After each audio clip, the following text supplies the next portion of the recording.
Our people in the 60s and 70s were just trying to learn how to become Kenyans. Unfortunately, the KANU government led by Mzee Jomo Kenyatta immediately began to cannibalize the independence constitution. A white colonial state was replaced by a black African kleptocracy. And so the values that motivated all of us as Kenyans to fight for independence became very tenuous.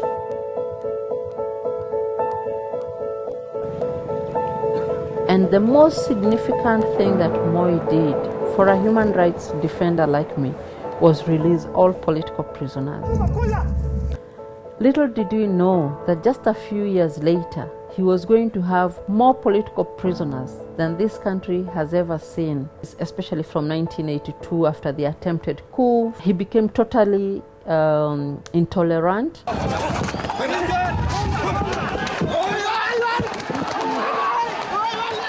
The state became repressive against its own people.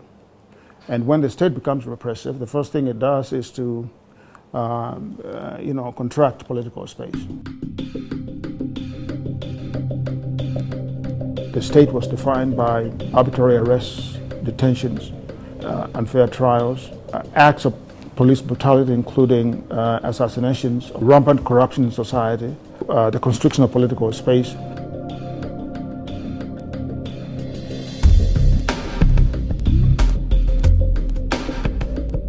We registered the organization in 1992 in Washington, D.C., and we asked Maina to come home. This was early 90s. The people who knew what human rights was, understood the international standards and the international law around human rights were not very many. But people working from the basis of we don't want to be oppressed, which is fine. But now you give them the tools and the understanding of the actual law that helps you to do that.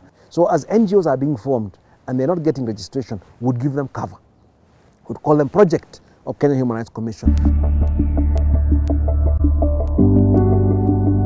There is not a person with a conscience who could not be moved by what happened. It's, I believe, a curse. I was on the hunger strike with them until the last political prisoner was released. So that's significant because it was a first open defiance to President Moi, open defiance. And it was by old mothers. That particular moment and subsequent moments where there were public confrontations with the state really became our birth certificate as an organization and defined us in the mind of the public as an organization that was not afraid to confront authority. The police killings campaign for me was very important, and it was also very creative. We went to the body with the families of those people who were killed. We asked them, "Can you mind we work together?" They say, "Yes, it is what we want to do." We tell them, "Since the police have killed your son, why don't you give the body to the police to bury it?" So we say we march. So we march with a coffin. We just go. They open because they've got a coffin. It shocked me, but the police were as scared of death as we were.